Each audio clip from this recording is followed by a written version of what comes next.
Alquiler de oficinas, uno de los problemas a los que se enfrenta cualquier emprendedor cuando su negocio empieza a crecer, pero después de la pandemia cada vez hay más gente que decide teletrabajar, trabajar desde casa.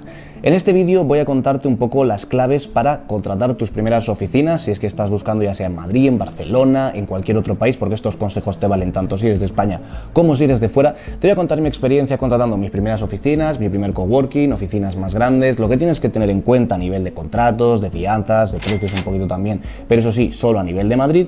Y con todo esto, cualquier duda o pregunta, recuerda que me lo puedes dejar aquí abajo en comentarios. Por cierto, en la descripción tienes todos los minutos por si hay una parte que te guste más y quieres saltártelo e ir directamente aquí. Así que dentro intro y comenzamos.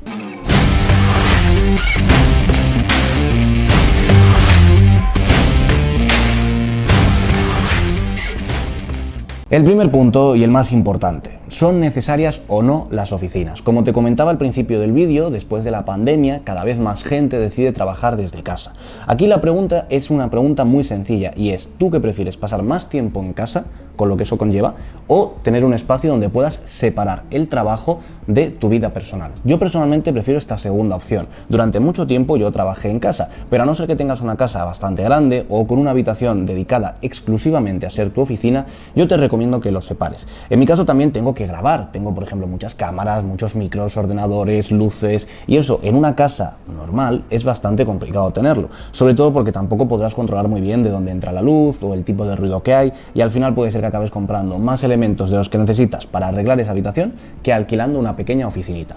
Pero también tienes que pensar en ti. Si a ti te gusta más trabajar desde casa porque valoras la comodidad de levantarte, tomarte un café y en 5 minutos poder trabajar con tu ordenador, perfecto. Pero si como yo eres una persona que prefiere separar, las oficinas sí que te van a venir bien, y también será importante en el caso de que tengas empleados, porque lo de llevar empleados a tu casa que trabajen es verdad que lo ha hecho bastante gente y se puede hacer sin ningún problema, tanto si eres autónomo como si eres una SL, a nivel legal no habría problema mayor, pero sí que es cierto que también dependerá un poco de si quieres que tus empleados estén tocando tanto tu vida personal o de si vives solo o no vives solo. Yo personalmente ya te he dicho que prefiero tener las oficinas, aunque sean pequeñitas, para poder separar. Ahora vamos a ver las diferentes opciones que tenemos. Yo te voy a poner mi caso de aquí, de Madrid, de España, pero este es un caso que probablemente se expande a todas las ciudades de España y a muchos otros países. Hoy en día lo que está muy de moda es la opción del coworking. Ahora hablaremos un poquito más de ello, pero vamos a ver que principalmente tenemos la opción de coworking o oficinas que sean un poquito más grandes, pero con el mismo sistema, es decir, un alquiler como servicio, donde tú pagas directamente a una empresa una cuota todos los meses con todo incluido.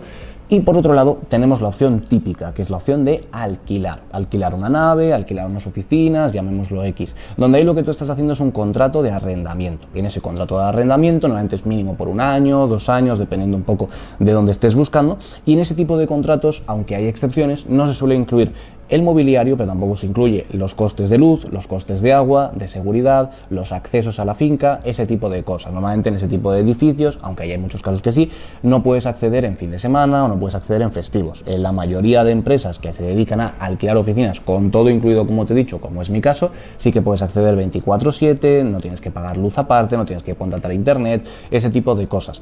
Yo sé que a lo mejor hay gente que me dice, Nacho, pero es mejor contratar una oficina y tú ya pues pones tus muebles como a ti te guste. De nuevo, dependerá de cada caso, pero personalmente no creo que sea lo mejor, porque en primer lugar, si tú alquilas una oficina con un contrato de arrendamiento, lo que te van a pedir es una garantía de que lo puedes pagar. Entonces te van a pedir primero una fianza de 2 meses, lógicamente, que eso te lo van a pedir en prácticamente todos los lugares, y después sí que es posible que te pidan las cuentas para ver qué tal va tu empresa y de esa manera saber si pueden alquilarte una oficina. También dependerá del precio, no es lo mismo una oficina de 500 euros que una de 10.000, para asegurarse de que tú vas a poder llegar a pagarla. Luego tendrías que contratar la luz y el agua, como te digo también, y eso no es que sea mucho lío, pero es más horas que vas a perder en ese proceso. Por supuesto también el internet, y luego ya ahí entraríamos en si hay conexiones, no hay conexiones, con lo cual yo creo que vas a acabar perdiendo bastante tiempo. La solución en mi caso es trabajar directamente con una empresa que te provee de todos estos servicios en una única cuota. Lógicamente hay que saber que esa cuota va a ser un poquito más cara, es decir, si tú hicieras lo mismo por tu cuenta, buscando una oficina de ese tipo, de esos metros, con esos muebles y haciendo tú todo el proceso, probablemente te saldría más barato, pero tendrías que adelantar más dinero y a lo mejor lo que es la estética de la oficina no es la misma, ya que la mayoría de empresas, como por ejemplo Regus, Loom, Faceworks, hay un montón de ellas, sí que se dedican a invertir una cantidad, vamos a decir, mínimamente grande en acondicionar sus espacios para que sean muy modernos y para que la gente diga, oye, pues para estar a lo mejor en una oficina pues muy fea, muy cutre y donde voy a tener que gastarme dinero en unos muebles de IKEA que tampoco lo va a poner muy bien, pues oye, para eso voy a este tipo de oficinas, pago mis cuotas mensualmente y me olvido. Ahora vamos a hablar de precios, servicios y contratos. Lo primero de todo que tienes que entender es que un contrato vas a firmar sí o sí, tanto si es un contrato de arrendamientos o un contrato de servicios. Te recuerdo que en un contrato básicamente lo que tiene que figurar es quién está pagando, quién está vendiendo y qué está incluido. En el caso del arrendamiento es bastante sencillo porque lo único que te dirán es que hay cláusulas como que no puedes realquilar o cosas que puedes hacer en plan taladrar las paredes o poner cuadros, ese tipo de cosas, con lo cual no hay mucha más historia. Y por otro lado, los contratos de servicios sí que es importante ver qué está incluido. Yo en mi caso, ahora mismo aquí, por ejemplo, donde estamos en LUM, en Cuatro Torres de Madrid, España, tenemos pues diferentes servicios asociados, como puede ser el uso de las zonas comunes, como puede ser el uso de salas de reuniones, donde estamos grabando ahora mismo, o como puede ser también pues diferentes beneficios asociados por empresas que son partners de LUM, como puede ser para eventos, como puede ser para comida, ese tipo de cosas. Con lo cual, todo eso, aunque sean detallitos, tiene que aparecer en el contrato. Además, por supuesto, del precio y la duración. Aquí viene una pregunta muy típica, que es, oye Nacho, ¿qué es mejor, un contrato mensual o un contrato anual?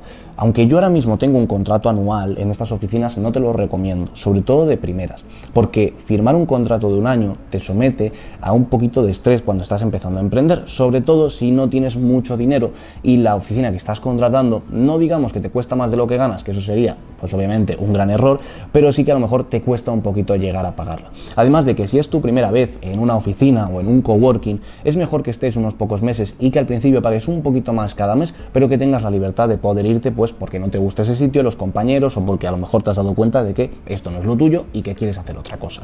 Luego, cuando ya hayas estado durante un tiempo, por ejemplo, en una oficina concreta o en un tipo de coworking que a ti te gusta, sí que te recomendaría que pagues un contrato anual porque te vas a hacer un ahorro bastante importante. Respecto a la fianza, lo que te he dicho, normalmente suelen ser 2 meses del precio que tú estás pagando. Y ahora, otra pregunta muy típica también para la gente que está empezando es, oye Nacho, ¿qué es mejor? ¿Un coworking con más gente o coger un espacio para mí solo? De nuevo, dependerá un poco de tu presupuesto y de lo que tú estés buscando. Yo en un principio empecé trabajando en un coworking con más gente y sí que es verdad que yo tuve bastante suerte porque yo trabajaba en unas oficinas de Atocha que justo cuando se abrieron yo fui de los primeros en entrar. Con lo cual lo que sucedió es que en el coworking estaba prácticamente solo. Era una zona bastante grande, igual para unas 20 o 25 personas pre-COVID, y para que te hagas una idea yo estaba solo. Igual iba todos los días a las 10, 11 de la mañana, me iba a las 8 de la tarde y me cruzaba con 1 o 2 compañeros. Al cabo de los meses sí que me fui cruzando con más compañeros y la verdad es que todo bastante bien. En ese sentido, la verdad es que te ayuda a conocer otros profesionales, ver a lo que se dedican, aunque también es cierto que hay ciertas incomodidades. Por ejemplo, si tienes reuniones o tienes que hacer llamadas telefónicas, pues no puedes hacerlo de esta manera. Y en mi caso, que además yo tenía que grabar tanto para las formaciones como para Instagram, en ese caso no subía vídeos a YouTube, pero sí que hacíamos vídeos en la plataforma, el problema que yo tenía es que tenía que adecuarme a los horarios de los demás. Es decir, yo tenía que ponerme a grabar a última hora, a las 6 o las 7 de la tarde, porque si había alguien dentro, pues yo no podía grabar, lógicamente, ya que se iba a escuchar el audio de esa persona, o a lo mejor iba a ser un poco violento que yo estuviese con una cámara grabando al lado de una persona trabajando. Cuando yo luego di el paso a las oficinas privadas, y cuando yo lo recomiendo, es cuando ya estés trabajando con alguien más, aunque sea una persona únicamente, aunque no sea tu empleado y sea tu socio, porque en ese caso lo que estáis buscando es un espacio privado para que vosotros podáis charlar, tener estas reuniones, hacer este cierre de llamadas, a lo mejor grabar, lo que cada uno necesite. Lógicamente va a ser más caro, bastante más caro, y es un gasto que pues tienes que mirar muy bien, tanto si estás solo y decides darte tú esa oportunidad, como si tienes empleados o si tienes un socio directamente. Pero ya te digo, yo de primeras no recomendaría comenzar por ahí. Respecto a los precios, probablemente algo que estéis preguntándoos más de uno, pues dependerá mucho porque no sé cuándo estás viendo este vídeo, ni si lo estás viendo en Madrid, en Barcelona, en Valencia, en Murcia o incluso en otro país. Yo voy a intentar centrarme en lo que es España y en concreto lo que es Madrid.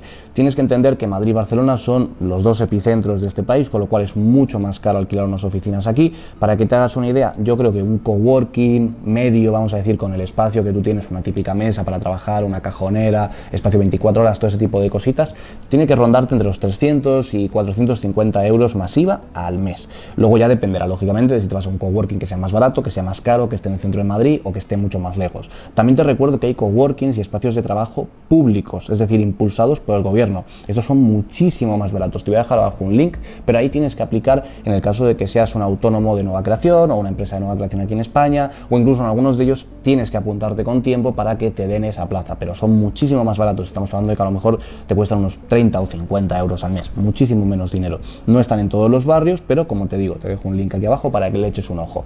En el caso de que estés buscando ya oficina privada dentro de un espacio de coworking, es decir, de un edificio que una empresa tiene y que va pues alquilando esos diferentes espacios, dependiendo de los metros y de sobre todo los puestos de trabajo, porque no va tanto por metros como tal, como te puedes imaginar, de 50, 100, 150 metros cuadrados como un piso, sino más por los espacios de trabajo que tiene asociados. Normalmente los más típicos empezar por 3 y 5 y luego ir subiendo más.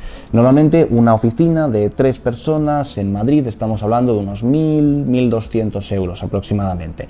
Luego ya pues dependerá de cada empresa, dependerá de lo que cada uno tenga, si es una planta más alta, si es una planta más baja, si tiene plaza de parking, diferentes añadidos que cada uno iréis negociando. Además, por supuesto, de que no es lo mismo, pues en el caso de que tú empieces como una empresa que está en el coworking, luego pasar a una oficina más grande, que llegar nuevo de primeras, porque cuando llegas más tarde, pues más precios te van a ir incrementando. Y luego ya una oficina un poquito más grande, ya de más de 5 personas, 6, 7, incluso 10 personas, ya estamos hablando de que en Madrid te saldrá pues, entre 1.500, 2.500 euros, dependiendo de la zona de nuevo y dependiendo también de los beneficios que tengas asociados. En el caso del alquiler como tal, no de coworkings, no de oficinas privadas, sino que directamente tú alquilas el espacio y ya pues tú lo amueblas, pagas la electricidad, la luz, etcétera, dependerá un poco de nuevo también de la zona, de los metros, pero sí que es verdad que aquí vas a ganar bastante más espacio. Ahí sí que vas a ir ya pues a los típicos loft, por ejemplo, aquí en la zona que estamos, a la de las 4 Torres, en Manoteras, se alquilan muchísimos loft que están dedicados para ser empresa y ahí pues sí que puedes ver pisos de 80, 100, 120 metros cuadrados por unas cantidades que van a oscilar entre los 1.200 y los 2.000 euros, dependiendo de nuevo de pues cuanto más grande más caro y cuanto más pequeño más baratito. Luego aquí, mi opinión personal, te puedo dar de 2 empresas que son las que he trabajado hasta ahora en temas de oficinas. Una de ellas es Regus, que es la propietaria de Spaces, que bueno, te recuerdo que tengo un vídeo también comentando esta experiencia un poco más en detalle, que te lo dejo por aquí también. Y ahora donde estamos es en Loom. Entonces, la primera opción, que es Regus, donde yo empecé, bastante bien hasta cierto punto. Ya si has visto ese vídeo verás que hubo unos ciertos problemas a nivel burocráticos, a nivel también de gestión del propio centro que finalmente hicieron una mala experiencia, pero tengo que decir que en el principio la forma en la que tú entras pues para trabajar en el coworking, porque necesitas un sitio para grabar, necesitas un sitio para tener tus reuniones, la verdad que en ese sentido la experiencia fue bastante buena y yo sí que recomiendo en ese caso, si hay algún chico que esté pasando por lo mismo que yo en ese momento y es el momento en el que empiezas a crecer y dices, oye, tengo 2 opciones, o abandono esto y me centro en otro proyecto porque no llego más, o busco una opción de llegar más lejos. En mi caso era pues grabando más contenido, haciendo más reuniones, trabajando más horas y concentrándome más. Y para eso necesitas espacio. Para ello sí que lo recomiendo. Pero en el caso de Loom, que fue cuando nosotros nos mudamos de Spaces, de Regus, como queráis llamarlo, porque son la misma marca, que estábamos allí en Atocha, fue porque nosotros necesitamos una oficina más grande. Y entonces cuando yo llegué aquí, y esto ya es un caso muy particular, porque depende de lo que necesitéis vosotros, pero cuando yo vi que me daban mucho más de lo que necesitaba, por, sí que es verdad, más dinero, pero una cantidad de dinero que para mi juicio no era mucha, es decir, que se podía llegar a asumir, pues fue completamente distinto. Además de que las propias formas como tal, por lo menos en todo lo que he tratado con Loom hasta ahora, tanto en el momento de visitar las oficinas, de negociar el acuerdo, de ver exactamente qué despacho era el que nosotros teníamos y luego, por supuesto, del día a día de estar trabajando aquí, han sido excepcionales. Así que por ese lado no tengo nada negativo que decir. ¿Dice esto que tenéis que ir solamente a estas 2 empresas? No, tenéis un montón más seguramente en vuestras ciudades, en vuestros países, incluso si podéis aplicar primero a estos coworkings públicos que os he dicho, mejor que mejor, porque os vais a ahorrar un montón de dinero y al final es prácticamente lo mismo. Sí que es verdad que pueden ser un poquito más feos, que a lo mejor tienen peores horarios o que no tienen a lo mejor esos eventos, esas cosas tan interesantes, pero en un principio no hacen falta, de verdad. Y si te preguntas por qué yo no lo hice, fue porque yo en mi caso no podía, ya que como tú bien sabrás, mi empresa radica en Estonia. Si no lo sabes, te recuerdo que las tarjetas seguramente aparecerá un vídeo sobre ello. Y con esto terminamos este vídeo para buscar oficinas en Madrid al mejor precio. También te voy a dejar un par de enlaces, ¿vale? A diferentes páginas que yo suelo visitar como Idealista, donde puedes ver diferentes oficinas, ponerte tus alertas y, oye, quiero una oficina de 100 metros, avísame cuando baje de esta cantidad de dinero. Os puede ayudar bastante y como siempre, si tenéis dudas, preguntas o no encontráis dónde esta información os puede ayudar, me dejéis abajo un comentario o bien por Instagram, que aparecerá por aquí abajo y estaré encantado de poder ayudarte. Muchas gracias por ver el vídeo y nos vemos en próximos episodios. Mantengo mi estilo castrado, pero se me va, Un punto aparte en la sociedad. Como chinchando más, ahora no tanto más. Es el trueno, padre. Si te duplican pañales, yo como una 4 más. Por tanto hash dolido, contando cash. Hey, nigga.